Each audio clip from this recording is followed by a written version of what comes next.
I played the Belfry last week and I shot 89. How did you manage 89?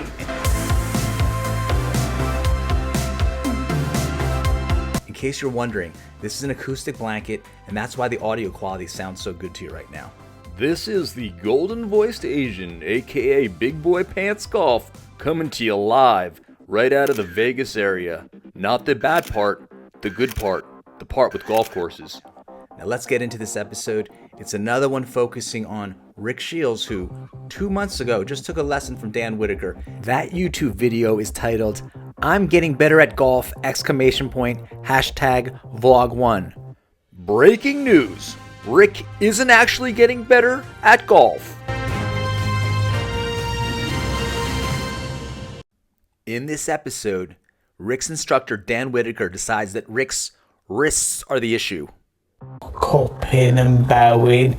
You get a lot of sort of cup halfway back. Let's see what Rick has taught 1 million golfers in terms of the takeaway.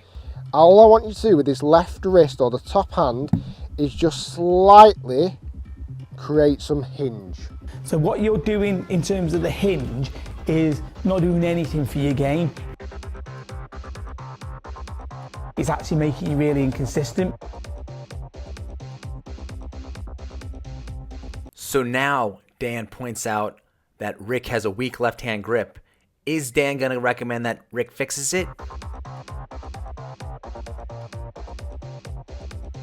You know, this is me not trying to be critical of people who've given you the advice, you know, because these are top players, right? By other players, Dan means Sir Nick Faldo, knighted by the Queen, rest in peace. He has won 6 majors, 3 of which were British Opens and 3 Masters, and he was also ranked world #1 for over 100 weeks. But what does he know? You gotta be careful you don't end your career too early with that super weak grip.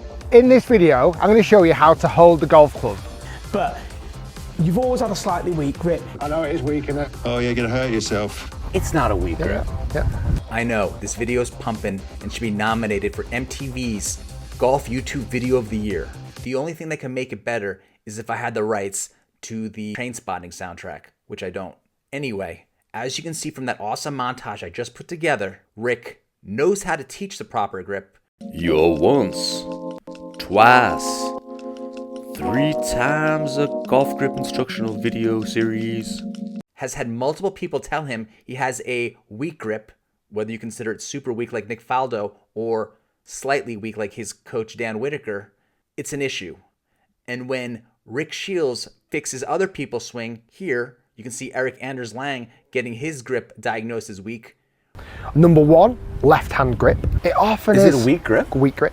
Rick Shields himself changes the grip first.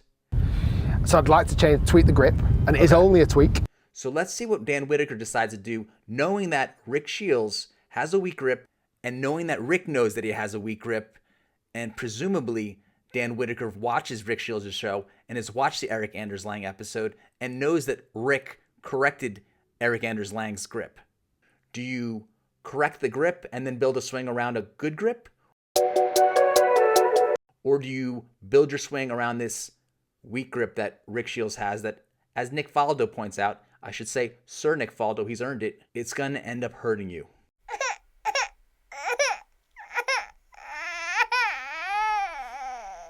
That's never a good thing.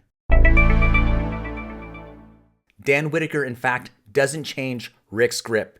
Even though Rick's first step with Erik Anders Lang is fix that grip, Dan, in fact, plays into this whole system where Rick has a weak grip and won't change it. You've got to have the things that match that up. It's like if Rick was in a math class and he had determined early on that he could only use his fingers and toes for counting. Just make sure you can clearly see 1, 2. Dan, instead of trying to teach Rick about increasing his potential to go to numbers 21 and up, plays into Rick's fingers and toes math system, thereby limiting Rick to only simple math, never trigonometry or calculus. The moment you change that, I believe that's when lots of other bits of inconsistencies come in. Because it's super simple. Yeah. It'll feel a bit awkward for 10, 15 shots, but then you can implement it forever. Because it's not matching your golf swing, mate.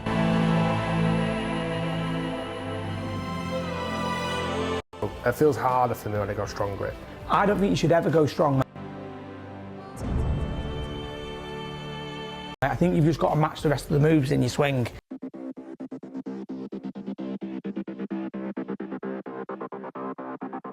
So that's not that uncommon. Okay. A bit of a pull. A pull is a shot that goes left. Oddly, Rick focuses on Cause the errant shot to the right. Okay. And if you do, you might hit it a bit left, but that's all right. Yeah. We can fix that in 2 seconds. Rick Shields compliments Eric Anders Lang for his big shoulder turn and his restricted hip turn. Because a big fear for a lot of golfers, if they turn the shoulders too far, correct, all that lower body kicks in. It seems to me that Rick Shields is still teaching the big shoulder turn with the restricted hip turn, which has destroyed Jason Day's back. I don't believe this is taught anymore. If you look in the old school players like Sam Snead or Jack Nicklaus, they all had big hip turns as well. So I'm going to have to give Rick Shields a big thumbs down on this compliment. Dan Whitaker works with Rick Shields on his weight shift just 2 months ago. I want you to feel, so you get the weight shift. So at impact, you've got 57% of your weight on your right foot and 43 on your left at impact in your full swing. That's not good. That's correct. 2 months after Dan Whitaker works on Rick Shields' weight shift and also decides that Rick Shields should keep his weak grip because apparently the rest of his swing is worth saving, we find that Rick Shields, not only does he get the grip wrong, he also gets what's considered the other main fundamental, the impact position, wrong because he's got more weight on his back foot than his lead foot at impact. This is very basic golf stuff in terms of getting the right grip and getting the weight on the right leg at impact, and Rick Shields is 0 for 2. And this is the guy who's been giving lessons for many, many years, though a lot of people, for some reason, want to declare him only an entertainer.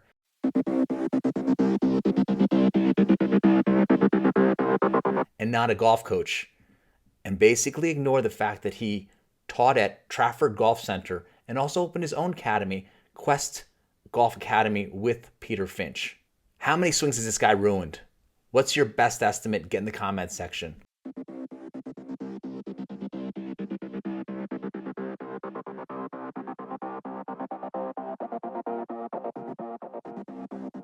See where my forearm is, the right forearm. The club shaft is underneath my right forearm. Looks a lot like Tommy Fleetwood's shaft to forearm relationship, and Tommy Fleetwood is considered to have one of the best swings on tour. And this is Rick Shields proudly showing off his improved swing a few months ago. Let's look here. And there you see it. It actually matches his forearm again. But here, Rick wants to point out he's hitting it better now because the shaft's above the forearm. As proof that this forearm to club relationship is actually better, Rick goes to the And numbers. it's not just visual on this. My club path on that one was 1 degree to the left.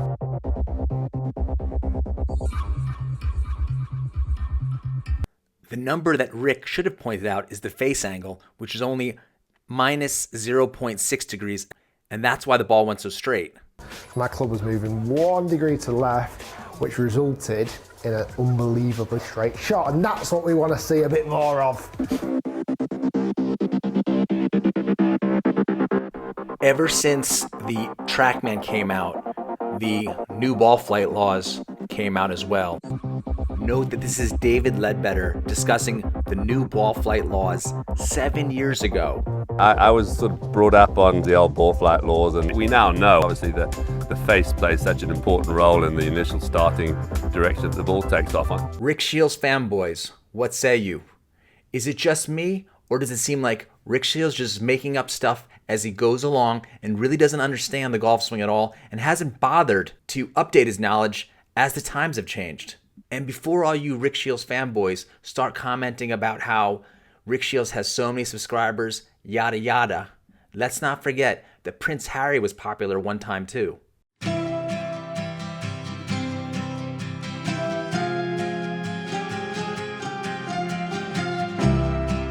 Big Boy Pants Golf is always about preaching a message of love. So I would love it if Rick could first reach out to Peter Finch And then second, Rick, let's work on strengthening that left grip. Do the same thing that you told Eric Anders Lang to do. I want to see 2 little marker dots on the first 2 knuckles of your left hand. You know what, Rick? I'm gonna match your 2 knuckles and I'm gonna raise you a knuckle. From now on, I'm gonna see 3 knuckles on my left hand grip when I'm at address. I want you to cut these into little heart-shaped patterns and put them on a glove for Peter Finch too. He'd really appreciate that. You can always tell that your grip is in the right position, and let's build a new swing from there. I want the proper weight shift. We're gonna work on less forced body movements. Different finish, that. Feels hard at the moment. And you know what I'm talking about. Feels like my body's got to work more, which is good. And instead, let's have the right grip on the club so that you don't have to do all this forced extra actions. Right now, your grip sucks and your swing sucks. Start it all over. Boom. We'll make it happen. Reach out to me because I want you good. When we finally play for our match, I don't want you shooting an 85. I want myself to break 70 and you to break 75. This is from TJ Catherinberg. Here's my permission slip. We're going into his video. He's talking about most people's impact position, and you tend to feel like this. And when I saw this video, it literally changed my swing. A whole lot different to you. You're going to be looking down over your trail shoulder at impact. Yes, next time you're in the range, try looking over your right shoulder at impact and see how much it improves your game.